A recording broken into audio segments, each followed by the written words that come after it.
This will be my second example in solving rational inequalities.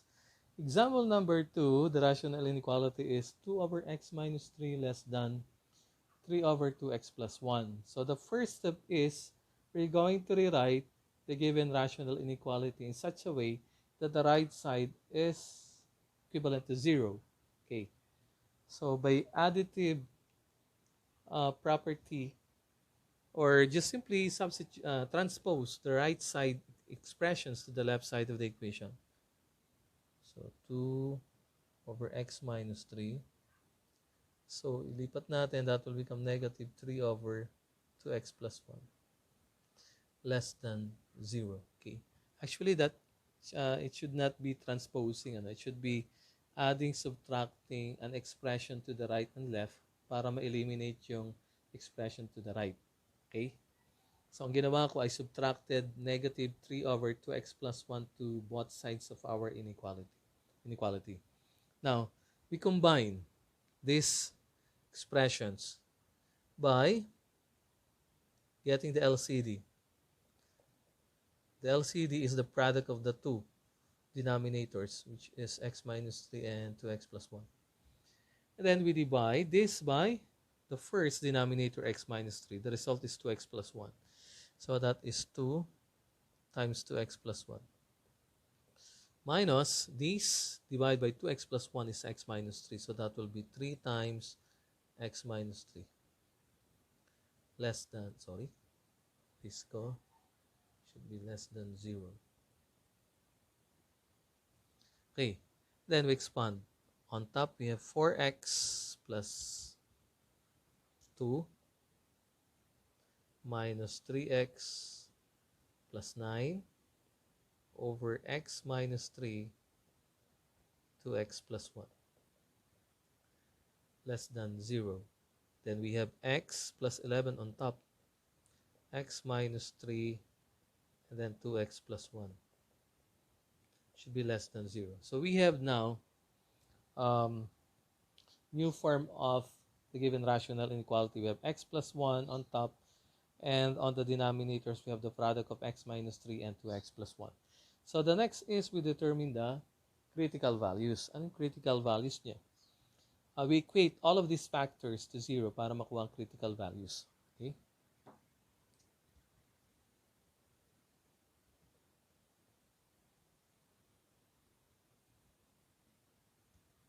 The first is x plus 11 equals 0, therefore x equals negative 11. So that's the first critical value. The second is x minus 3 equals 0, transpose negative 3 to the other side, that will make x equals 3. Another critical value. And the last one is, lagay ko to. Tama dito kayo. So we have 2x plus 1 equals 0. We have 2x, negative 1, divide both sides by 2. Therefore, x equals negative 1 half. So these are the critical values ng ating rational expression. Then the next step is we determine the intervals in the real number line. Okay? Ano yun?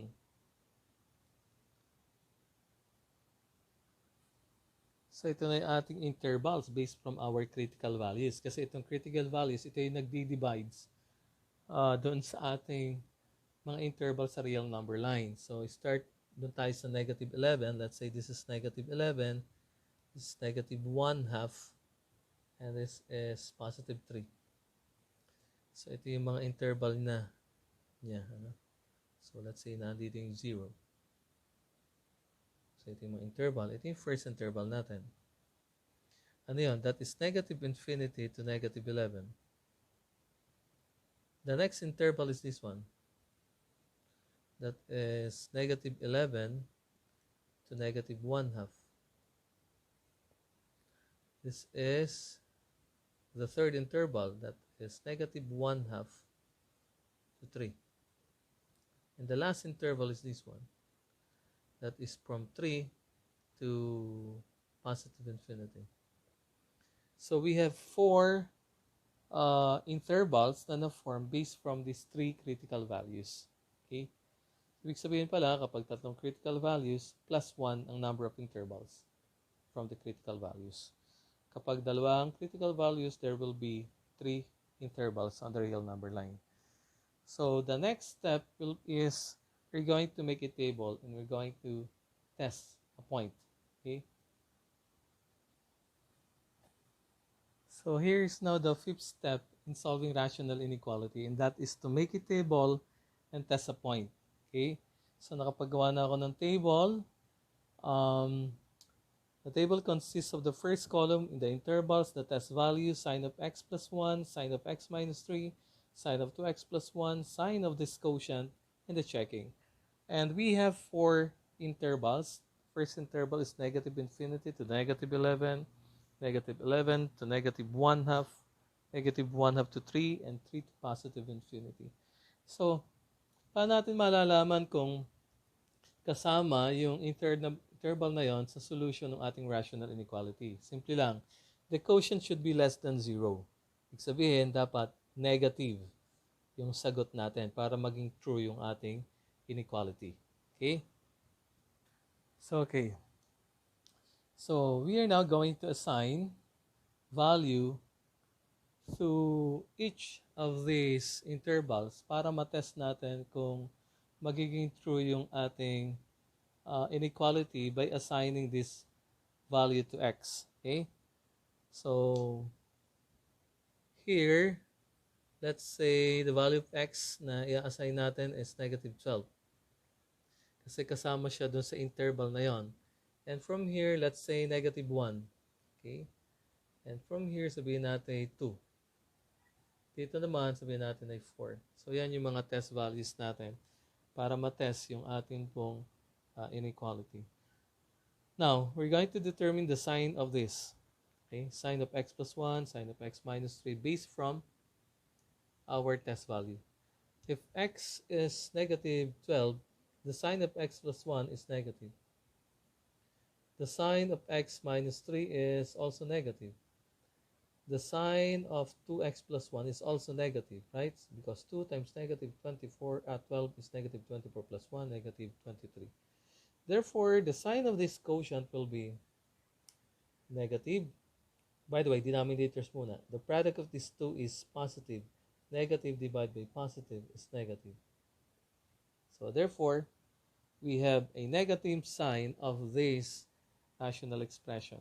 Now, we're going to check using the original rational inequality, yung given natin. Okay, let us check our answer based from the given, the original given rational inequality from this inequality, 2 over x minus 3 less than 3 over 2x plus 1.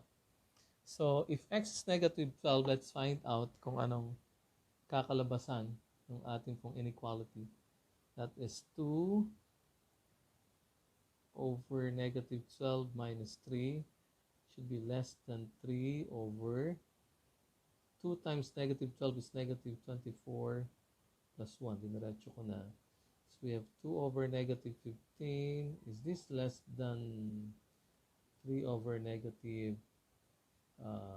23? The decimal value of 2 over negative 15 is that is negative 1.3, negative 0.133. Okay, and 3 divided by 23, the decimal value is negative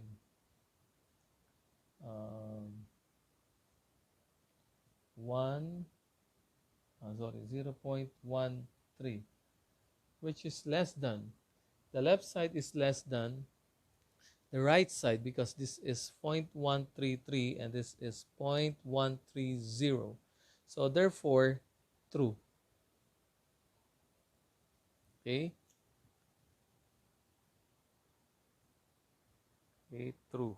So true ito. Dito ko ilagay, hindi kita. So ito ay true. Ibig sabihin, the inequality is true through this interval, negative infinity to negative 11. Ibig sabihin, this interval is part of the solution of irrational inequality. Okay? How about, so let's go to the second interval, negative 11 to negative 1 half. Our test value is negative 1. Let us determine the signs of these expressions. If x is negative 1, the sign of x plus 11 is positive. And the sign of x minus 3 is negative. 2 times negative 1 is negative. 2 plus 1, that is negative. So positive divided by negative times negative, so that will be positive. So ibig sabihin, positive siya, possible na hindi siya kasama sa solution set ng ating rational inequality. So, i-test natin by substituting negative 1 to this rational inequality. We have 2 over negative 1 minus 3 is negative 4. Diretso ko na. Less than 3 over 2 times negative 1 is negative 2 plus 1 is negative 1. So, we have negative 1 half is less than negative 3. Okay? So, true ba yun? Is negative 1 half less than negative 3? No, this false. Kasi mas malaki ang negative 1 half kesa sa negative 3. Okay? So, therefore, yung interval na negative 11 to negative 1 half ay hindi bahagi ng solution ng rational inequality. Okay? How about the third interval? We have the test value is 2. So, ilagay natin doon sa ating mga expressions para ma-determine yung signs. 2 plus 11 is positive. 2 minus 3 is negative. 2 times 2 plus 1 is positive. So, therefore, positive divided by negative times positive is negative. So, negative less than 0, true. Test natin. So, check. We have 2 over x is 2. That will be 2 minus 3 is negative 1. Is this less than 3 over 2 times 2, 4 plus 1 is 5. Is negative 2 less than 3 over 5? True. Diba? So, sa makatuwid, kasama rin yung interval na yon sa solution ng ating rational inequality. Okay? Next. The last interval, 3 to positive infinity, the test value is x equals 4. 4 plus 11 is 15, so positive 15. 4 minus 3 is positive also. 2 times 4 plus 1 is positive. So we have positive divide both the positive is positive. So ibig sabihin, positive means greater than 0. Positive greater than 0? No. So test natin o i-check natin using the original inequality natin. 2 over test value is 4. So 4 minus 3 is 1. Less than 3 over 2 times 4 is 8 plus 1 is 9. So we have 2 less than 1/3. So false. So ibig sabihin, hindi rin siya kasama sa solution ng ating inequality. Anong sagot natin? So nag-true dito. Tapos nag-true din dito. Yun ang solution natin. So sagot natin ay this one, negative infinity.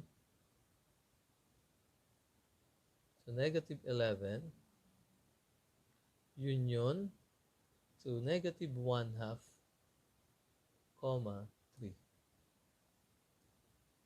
Okay. So, yun bale ang sagot natin. Okay. What else? Wala na.